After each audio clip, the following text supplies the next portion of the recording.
Okay. Okay.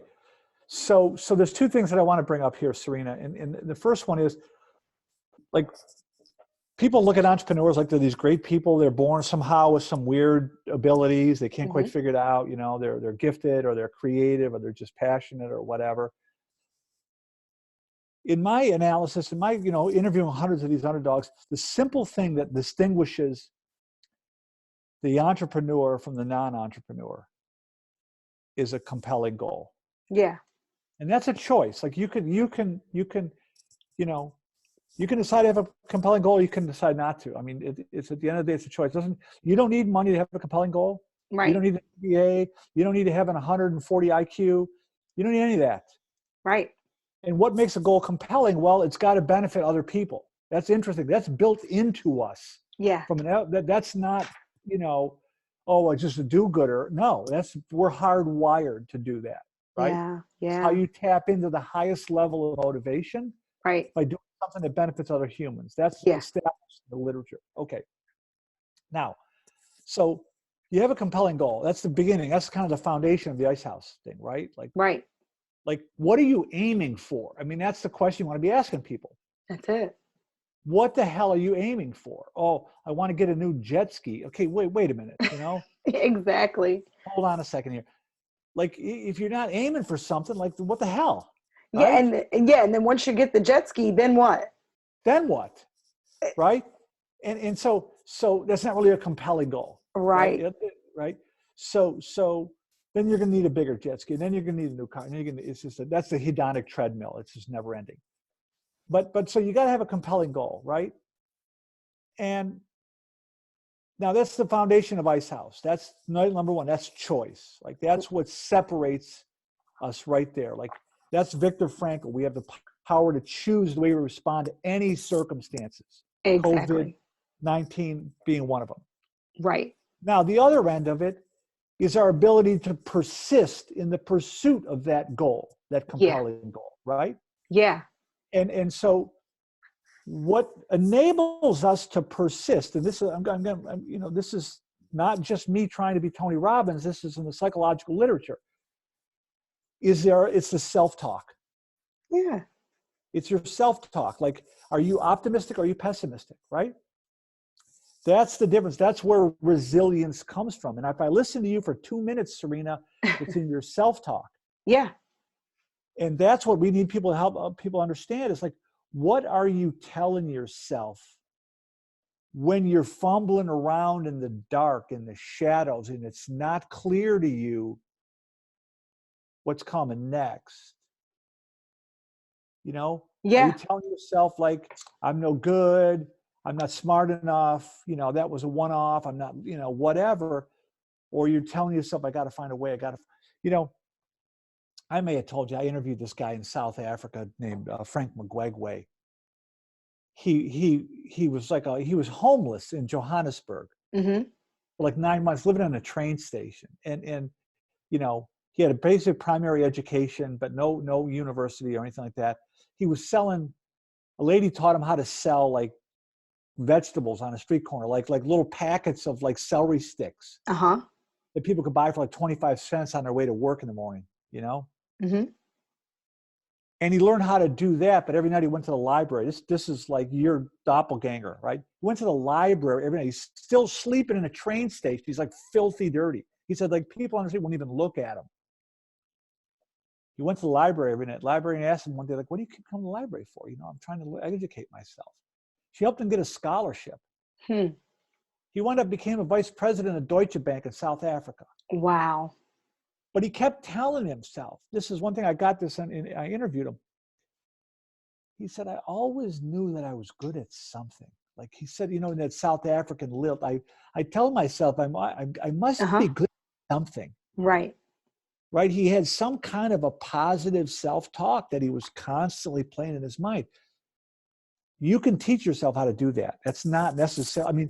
Optimism, there's some kind of a hereditary aspect of it, but you can be pessimistic and teach yourself to be optimistic. Yeah. Yeah. Oh, definitely. But to me, that's like the bookends of Ice House, right? Yeah. You got to have a compelling goal, and then you better be ready to persist in the pursuit of that goal. but that goal's got to be useful to other humans. And that's the key right there. That's the key right there, Gary, because when you talk to the average person about what their goals are, it's very self-serving and self-centered. And then Totally. when it gets hard and when circumstances start coming and showing up that are contrary to the goal, they are they're unable to keep going because the compelling goal has nothing connected to it that that really drives you. So, you know, when you think about, okay, my compelling goal is to, you know, like you said, get a jet ski or buy a big house or buy Yeah. it, whatever. Okay. So now once you get it, then what? Then you like stop, you know, Right. and the thing about the compelling goal that I think is really, really interesting, it's always like it's almost like it's attainable, but it's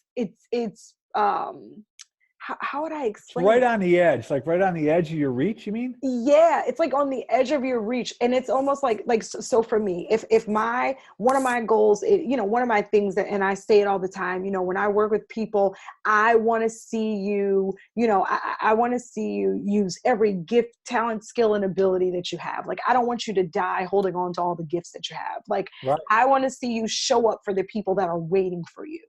Right Right. now, Right. that has nothing to do with me, but I know that there's something in me that does help draw that out of you, right? But the you is limitless because you exist everywhere for me. So that's all that's always a goal of mine. Do you understand what I mean? Like, I I don't get totally do. to 50 people and then say, well, I've helped enough people. It's like my goal is so much, it's bigger than who I am and what I'm capable of. It's bigger. It's bigger. Well, here's what I'm gonna say that repeat what you just said, but I'm gonna say it in a little bit different way.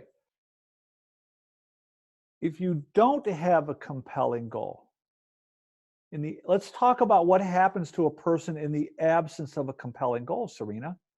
Like Yeah. let's look at the inverse situation, Yeah. right?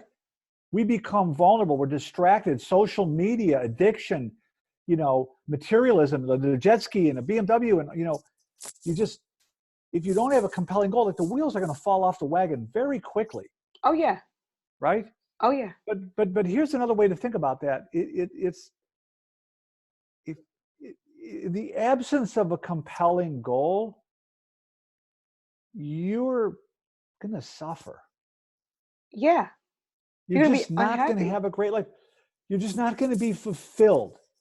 You might, you know, get some material things and you might be able to make that happen, but you're still going to feel like missing or empty on the inside. Yeah. And this is well documented. I mean, you see it everywhere, right? Right. But here's the bigger thing to me is like the world's going to suffer too. Yeah. Because Yeah. like you know, I think about entrepreneurship as this intersection, Sirena. It's like you got to figure out what you're naturally interested in. And Mm-hmm. that you don't have a lot of choice around that. That's kind of comes on the hard drive. I mean, you're interested in football because the people around you are interested in football and not Right. soccer or whatever. But I Right. don't mean like that. Right. You know, your unique interests that are yours that came on the hard drive. Mm-hmm. You don't get to pick those. They're you, Right. right? And then like you got to kind of line that up with what you're capable of becoming really good at. Mm-hmm.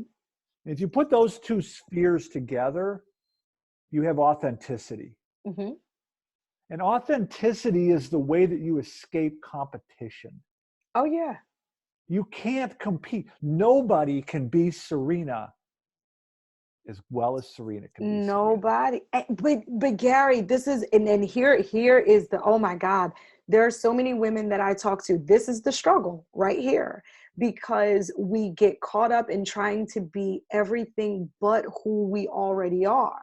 Yeah. And so that's why for me, the basis of my work has been constantly, like this last 2 years, it's been very, very focused on the fact that I believe that this journey is not about becoming anything. I believe that it's more about unbecoming, what's not really you, so that Yeah. you can be who you were always meant to be. Like Well, that's it. that's That, the whole thing. And most people struggle right there because they don't understand. Like it's almost like, you know, you start asking questions, and I have my coaching clients do this, and I'm asking the question, like, who were you before the world told you who you couldn't be? right. You know what I mean? Like before you were influenced by everything else, like where are you? Who are you? You know, I even have folks, you know, you have people that struggle with just answering that question. Who are you? Yeah. I'm a Yeah. doctor, I'm a lawyer, I'm a psychotherapist. And no, that's what you do. It's not who you are. Right. And Right. Right. Right. yeah, when you become defined by what you do and what you have and all that, you're getting further and further away from who you really are. And then we're missing you Well, now. that's we're missing you. Is you've gone missing, You've right? gone missing. And that's just such an interesting way to think about it. And you know, what's not clear to me, Serena, is like, you know, we do that, like the world does it to us and we do it to ourselves. Oh yeah. And so it's like, you know, I'm working on this new book and I'm trying to like lay this out in a way that, you know, I'm never like, it's like you said earlier, I'm not going to cry in your puddle with you. I'm Yeah. not doing that. Like, but on one hand, I'm sympathizing with you. Yes, you were taught to think this way. Yes, this is the way our system of education taught you to think of blah, blah, blah, blah, blah. But you're an adult and you got free will and you got choice. And like, you're not just an automaton, right? You have a brain Yeah.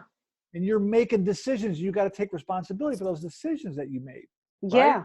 You got to see how your own mindset, you know, people have said to me before in some of my talks and lectures and whatnot, well, how come you're not talking about all the social inequality and all the unfairness in the world? It's like, you know, I guess we all accept it. It's like there's a lot of unfairness, and it's more unfair for some people than it is for others. And I acknowledge that it's terrible. But like I'm trying to help you. I'm trying to help you get your mind right, because most of us are sitting here telling ourselves, "Well, I want to go do some cool stuff, but the world won't let me. So I'm just going to sit here and bang on my high chair." Yeah. I'm trying to get your mind right, so before you get out the door, Right. before the world just punches you in the face, you got to understand how you're holding your own self back, and then we'll be prepared to deal with the way the world's trying to hold you back. Oh, yes. Right? Yes. That's it right there. But let me come back to something, you know. So um, I lost my train of thought for a second, but it was tied to something we were just talking about a second ago. It'll come back to me in a minute. Oh, I know what it was, Serena. So imagine these two spheres, okay? Mm-hmm. And I got my camera, and you can, you know. So there's this first sphere, which is your unique interests, Right. and the second sphere is your innate abilities or your capabilities. You might not have the ability right now, but you have the potential to be good at that thing. Yeah. And you try to make those overlap as much as you can, and that's authenticity, and that's really hard to compete with. Now you take those two spheres and you overlap it with this third sphere. Like, what do other humans need? Mm-hmm. And in the center of those three spheres, you unleash human potential. Like, that's where the big bang of a human motivation occurs, right Oh there in the yeah. center of those three spheres. Oh yeah. Oh yeah. That's a great illustration there. I Isn't mean, it? It's so simple. And I almost don't like the word entrepreneur, because people think, oh, Mark Zuckerberg opened a business, like, I don't want to do yeah. that. I'm just saying, like, no, you got to figure out how to make yourself useful to other humans. You That's better. what school's for. No one tells you that in school. They tell you, oh, you got to get a job, and they'll tell you what to do, and then they'll pay you to do it. Yeah. So you don't have the skills to like figure out what's useful. But if you put it to people this way, look, how can you make yourself more useful to more people? Oh, well, I'm too old to go back to college or school or whatever. No, you got a computer, your supercomputer in your pocket. You got a computer in your pocket that's more powerful than it took us to the moon. Exactly. You got access to free courses at Harvard and Yale and Stanford and everywhere else in your back pocket. Right. So don't tell me about you know, you can't learn or you can't go back to school or whatever. It's like, But if it's a framing thing, if you're thinking like, I got to go have someone give me a job, but I don't have a diploma, then you're stuck. You are absolutely stuck. But if you tell yourself, I got to figure out how to make myself useful.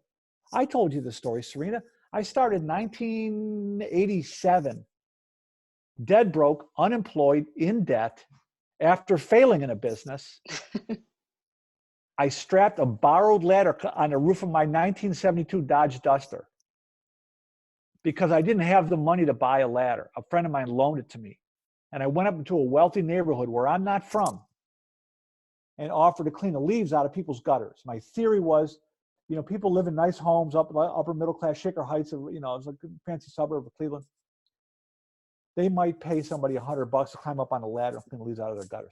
Do I love gutter cleaning? No. No. I'm afraid of heights. But I figured out something that people want and need. And by the grace of God, Sirena, I got a customer on my first day.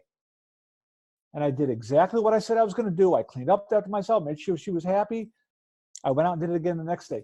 12 years later, I had a business that was doing $5 million a year in revenue. Yeah. I don't love gutter cleaning. I'm afraid of heights. Gutter cleaning wasn't a fad or a trend. Right.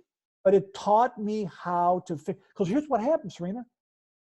People said, you know, I showed up when I said I showed up. People would say, this isn't a Wayback Machine before there were cell phones, right? Mm-hmm. I'd knock on the door. A lady said, I think we need our gutters cleaned. Will you come back tomorrow at 9 o'clock? I'd be back tomorrow at 5 of 9. That's it. I don't have to tell you I'm reliable. I'm going to show up 5 minutes before you're expecting me to be there. Right. And then you agree to hire me. I do a good job. And then you're going to say to yourself, our back porch is falling apart. Can you fix that? Whether I know how to fix it or not, my answer is yes. Right. I'm going to go find someone. I'm going to go find a book. I'm going to go find a exactly. knows how to fix that porch. Yeah. And, you know, and over time, I just evolved from like gutter cleaning to handyman to remodeling to, like, you know, building $5 million homes. Yeah. But it taught me how to pay attention to what people want and need. Yeah. That's all entrepreneurship is. Figure out what people need. Yeah. That's it. And in the times we're living in right now, I mean, because this is perfect. I mean, in the times we're living in right now with all this stuff going on, with our self-quarantine and everything else, right now, entrepreneurs, small business owners need to be being a solution provider about seeing past what you see with your eyes. you have past to be able what to you've see been doing in the past. Past what you've been doing. I mean, you have to be willing to pivot, and you have to be willing to reevaluate and make yourself useful in other areas. The conversation I had this morning with the one entrepreneur, they have a thriving, holistic type business or whatever, and they provide all kinds of services, and they have people that come see them in their office, but clearly, their offices are closed, so they can't. And I'm like, so what are you doing? And the answer was kind of, well, I'm doing this and that. And I'm like, but why isn't there a teaching component? Right now, this is the time where people need information. You have information that the world needs right now. So why isn't there a teaching component to what you have? Couldn't you put together a webinar? I mean, and if it is something that you charge even a nominal fee for, that adds revenue to your business, that keeps you being useful, and that allows you to do what you do well and still continue to prosper in it. It's not about just making major money. It's about making major impact. You have information that is useful right now. Yep. And that's how I feel with the federal contracting stuff. I'm teaching these small businesses how to position themselves. I believe that this is very useful information, and it has proven itself to be. But at the end of the day, I'm driven by helping you to take advantage of opportunities that you qualify to take advantage of. Yeah. And I know how to do it. So I'm useful to you because I can show you, and so that kind of thing. I think that thinking, that getting the ladder, and I'm scared of heights, and so what? And Yeah. here's something that I can, you just have to, you have to adopt that mindset in order to really thrive, not just survive these times. But this thing is changing.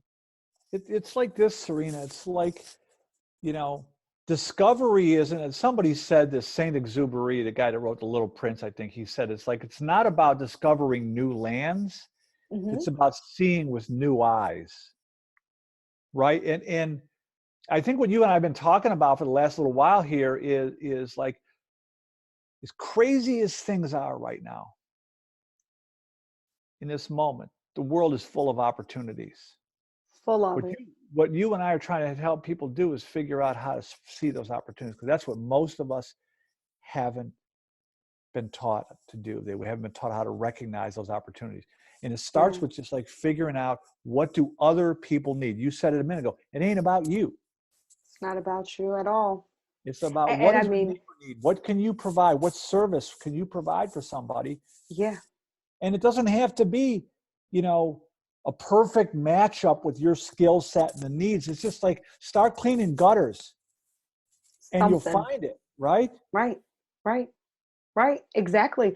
But you have to start. Like there's a difference between being stuck and then being in park. Well, you My told coach me, says. Serena, you told me 10 years ago, your first job was like $400 for Elohim, cleaning up shingles from like a roofing and a residential roofing job. Yeah, And that it's was like, it. there's nothing, you're not doing backflips over that. That's not like high five. We're on our way to success. There were No, 3 separate families had to eat off that $400. that's it. Right? I mean, it was just like, but that led to $50,000 contracts, you know. You have to do something. You have to put one foot in front of the other. Yeah, yeah, yeah. And that's the thing. You have to be willing to do something. And I think that's where we are right now. Yeah. Hopefully, people are able to see the opportunities that exist right now. And the first part of that, like we talked about earlier, is you got to turn off the TV. I mean, what you're feeding yourself is going to really determine what you're thinking. And Yeah. so I literally talked to somebody today who thought, like, when I'm telling them all the business that I'm doing right now, they're like, from where? So what are you? And everybody in my neighborhood's not moving. Nobody's doing anything. And I'm like, what? Are you kidding me? All I need is a webcam Yeah. and an internet connection. As long as we have internet connection, Right. there's possibilities everywhere. And Yeah. and so if you're just consumed by what's going on, it's going to impact how you're able to think, It's going to and what you're paralyze you. thinking about. So you do have to disconnect um, to a certain extent. You do have to disconnect so that you can see clearly and start evaluating what it is that you're working with. And I'll tell you this real quick, and then we'll go in a second, but I had my class, my federal contracting class, right? I pulled up a picture on the computer screen, and everybody's, tuning in via Zoom. We have like 25 students in that class. And I put up a picture, and it was actually a picture of a COVID-19 drive-through like testing site. So they had there were cones set up, and it was like a tent and a generator with some poles there. It was just all this different stuff in the picture.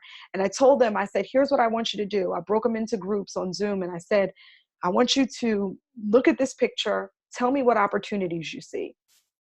There were about 5 or 6 people in the group together, and it was that picture. Then there was a picture of some people working in an office, and there was a picture of a jail cell with just like somebody just coming into jail for the first time. And I had given them this picture and this assignment, and when they came back, some of the teams had the same picture. When they came back, they were able to list, 50 different things that they saw, right? The whole exercise, though, was for them to realize that there's more going on than what you see with your natural eyes. So I said, I want to know what opportunities you see, the ones that you see directly, and then the ones that are implied. Like, so if you see that there's this site here and you see this big parking lot and all these cones, clearly somebody's going to be needed to direct traffic, right? There's an opportunity to supply cones. There's an opportunity, somebody has to put up this tent. somebody has to clean the area. I'm sure they need a porta potty. You understand what I mean? Like they were able to pull from this picture all types of opportunities, but it's those kinds, like that's how I see normally. I've always been the kid to look at the bottle and say, I wonder who made this label, who picked this font, how did they put this on here? What kind of glue? Right. I'm always looking for looking at opportunities. But you have to train yourself to think that way. Well, you're teaching the people in that cohort how to look in the shadows. Exactly. And I didn't know that's what that was called. That's what, I mean, that's what something I just kind of came up with that. It's like most of it, we're fine at seeing in broad daylight. When somebody says, do this and I'll pay you that, well, that's easy. I can go do that. Yeah, but guess how it happened though? Because you could easily look at the picture and say, okay, tents, generator, cones, cars. That's it. Yeah. But because they were in a group and now everyone is looking at the picture, so that's the power of community, right? Having folks around that can also see. And so as the group started chiming in on different things like, well, there's probably a porta potty behind that tent over there, because if people are out there, it looks like it's in the middle of nowhere. Okay, yeah, a porta potty. Oh, well, and then somebody else chimes in. Well, somebody has to clean the porta potty, so they probably have cleaning service. Okay, somebody has to hook up the generator, so some kind of electrician or something has been out there.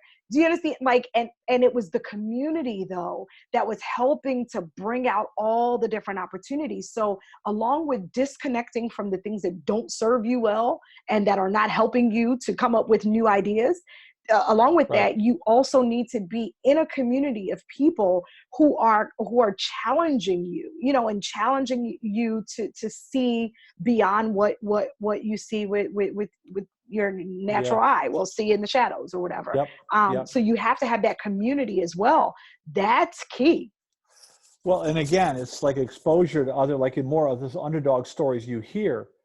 Because Sirena, I feel like, I say this to sometimes people in my training and workshops, like, I feel like if I could fully articulate what's in my head that I've seen by interviewing all these underdog entrepreneurs, you wouldn't even sit out this seminar. You just get up, you just walk right out the door right now and go get after it.